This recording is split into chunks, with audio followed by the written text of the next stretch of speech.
পারায় না, আল্লাহ গুনাহ দিবে, আল্লাহ গুনাহ দিবে, আল্লাহ পাপ দিবে। আপু সরো, এটা লেখাপড়ার জিনিস বাবা, এটাতে পারাতে হয় না। জি সরো বাবা, সরো।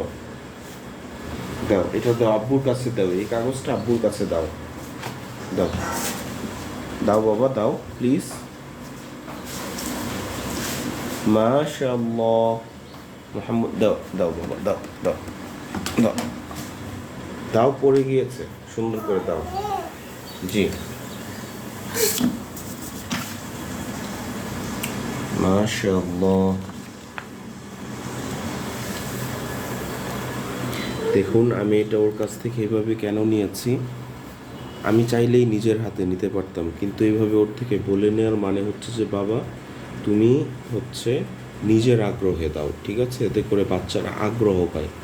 আপনি যখন ফোর্সফুলি আপনার বাচ্চাকে কিছু করাবেন তখন সে কিন্তু আপনার প্রতি একটা ভয় জন্মায় যায়, বাবা মার প্রতি একটা নেগেটিভ ধারণা সৃষ্টি হয়। তাই বাচ্চাদেরকে চেষ্টা করবেন, মানে আপনি অবশ্যই তাদেরকে প্যারেন্টিং করবেন, তাদের হাত দিয়ে কাজটা করানোর চেষ্টা করবেন, এতে করে তারা আপনার প্রতি ভরসা পাবে।